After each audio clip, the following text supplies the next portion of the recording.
You're listening to the audio companion series for Digital Labor, The Coming Demise of the White-Collar Worker, with author Thomas Young and Kiran Bajwa.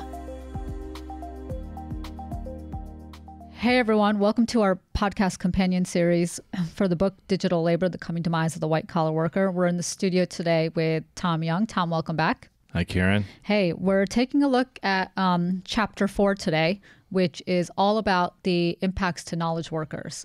And I think the cool thing about this chapter and why people should actually pay attention to it is this is a very personal chapter. This is where I notice we really get into, how is this going to affect people versus the pace of the change, which is great as well.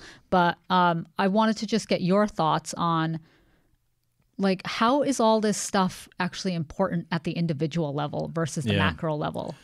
So we talk in the book about a lot of the macroeconomic indicators that get reported in the press around, average wages or unemployment numbers, and we get underneath the covers a little bit of about that. But those measures are for economists. I mean, if the unemployment rate's 5%, you're either employed or you're not employed, and if you happen to be not employed, you don't take any comfort in the fact that unemployment's down 0.2%. You're unemployed.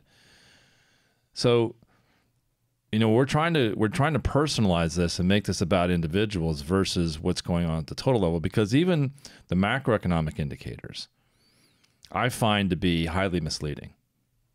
So if I say unemployment, what actually gets reported in the media is a measure called U3. It's the Bureau of Labor Statistics puts out a bunch of measures, and U3 is one of the measures. There's U1 through U6.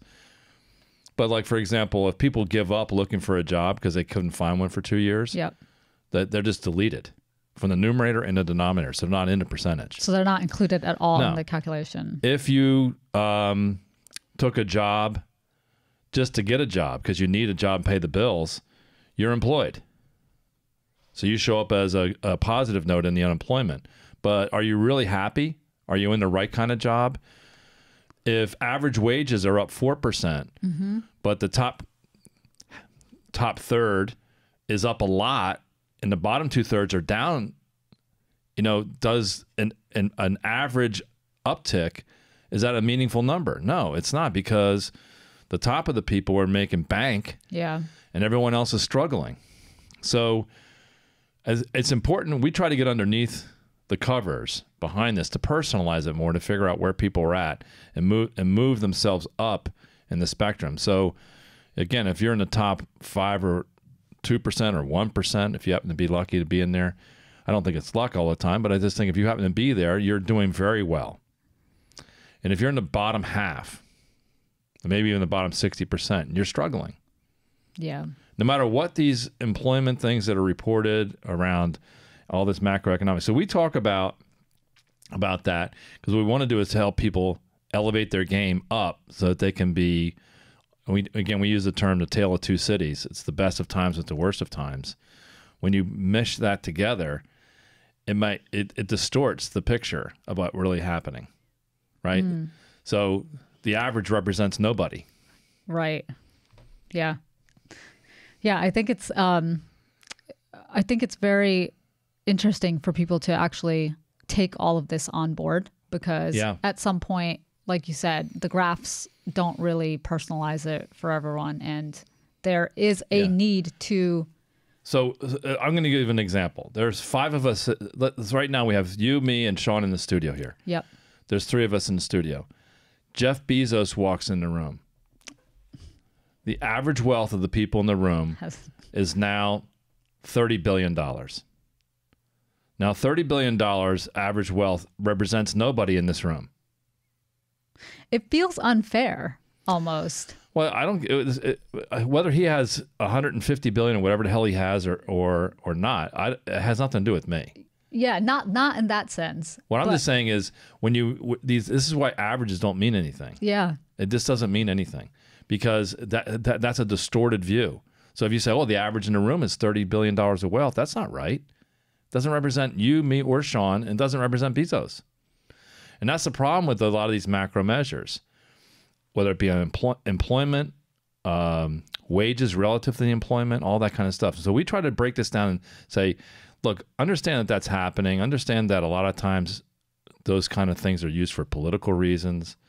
You know, understand, you got to get underneath the covers of that. But really where this boils down is, what does it mean to you as an individual? Are you at your fullest potential? Is the job you have at risk in the future? How do you prevent yourself from becoming the victim of that risk and turn it into an opportunity for you to do even better in your career, to make better choices about what you want to do? Yeah, and I think that's the part about it that is very exciting for people, because it's a chance for people to actually empower and make decisions about their career and where things are headed. Yeah. Well, and I'll just tell you, as a practitioner, somebody who's out there trying to push a lot of these technologies, there's a huge untapped opportunity for just about anybody who wants to opt in. So one of the metaphors we use around this issue is, think of the train leaving the station. And I'll say two things, and they sound like they're in conflict, but they're not. There aren't enough seats on the train for everybody. But there are more seats on the train than there are people willing to raise their hand and buy a ticket. People willing to opt in. So the train's going to leave the station with empty seats. But there aren't seats for everybody. You have to buy a ticket. And buying a ticket means you have to opt in.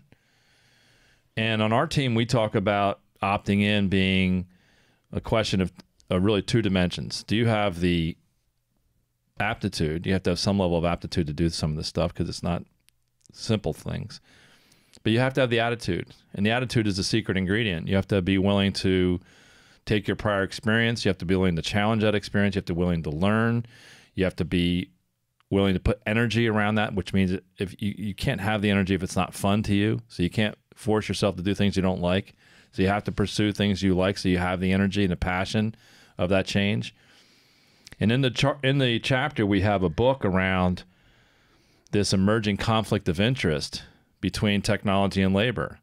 So as technology, this digital labor we're talking about, starts to encroach on jobs, you're going to see this conflict between classic people doing work and the technology. We see it all the time. Is this bot or is this tech software going to replace my job? And the answer is yes, eventually. And you can either fight that, and you might be successful for a month, a quarter, a year. But it's like fighting the tide. Well, but then, so do you see people becoming highly more experts, rather than generalists? Is that a way that people could protect themselves? Well, I think you have to understand where the technology is going to impact your job, and to figure out on the edge where you can contribute value in facilitating the change. So, in the chart we have this thing. You see this progression of technology doing more and more work over time, but it never quite gets to an end-to-end solution. You still need a few people to make it work, or that could be a back-end support system or a front-end system that's people involved. And we see this concentration of residual labor. So imagine I have a labor framework, and automation does half. What's the other half look like? Because automation's only doing half. There's still half I need people. Right. Then it does another half. Now I'm left with a quarter of residual, analog, human-based labor. Then it gets half again. Now I'm down to 10%. That 10% is highly expert at something that the technology couldn't do. And if you can put yourself into that 10%, you can make a lot of money. In fact, the tables get turned. In a market where there are a lot more workers than there are jobs, wages go down, and people struggle. There's all these arguments in the political sphere around minimum wage. That's because those kind of jobs, aren't really worth whatever the $15 an hour. They don't contribute $15 an hour worth of value, so it becomes a tax. But at the high end, when you get into this niche expertise, now people are recruiting and hiring, and the workers can sell their expertise at high premiums. So is this, and I want to get your thoughts on this before we close out, is this why we've seen the rise of the gig economy? Yeah. Well, I think because the you're going to see the gig economy start to focus around experts that are hard to come by.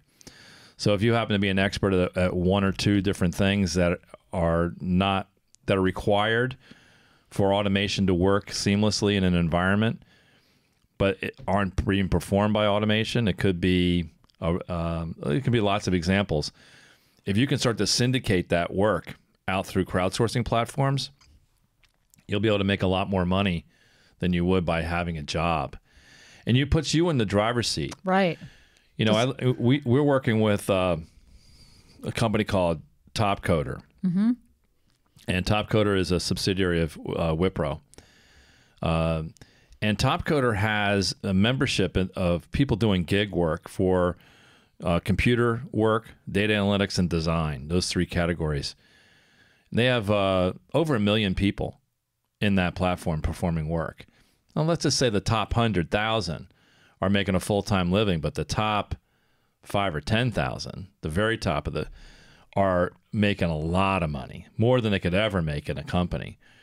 And they can work when and where they want, the way they want. So you get this freedom that comes from that. But you just don't, it's not like winning a lottery ticket. Those people work hard to hone their expertise. Yeah. And what I would say is the people I come across have a lot of opportunities to take their experience, study and work hard, and become expert at something that's going to be future relevant. Mm. But it's not. But this is where the attitude and the aptitude come in together. Yep. You have to buy a ticket to get on this train, and if you don't, well, the train's leaving the station, whether with or without your consent, and with or without any political BS that's out there today, where they say they're going to do this. That's just going to delay the train, slow the train down. It's not going to change the fact that the train is leaving. All right, we'll end it there. Great. Thanks so much for your time, Tom. You bet. And if you haven't picked up the book, visit Amazon. It's Digital Labor, The Coming Demise of the White Collar Worker, or visit digitallaborbook.com. Thanks a lot. Great, thanks. Thanks for listening. Be sure to listen to our next episode on Chapter 5, People, Managing Labor and Retraining the Workforce.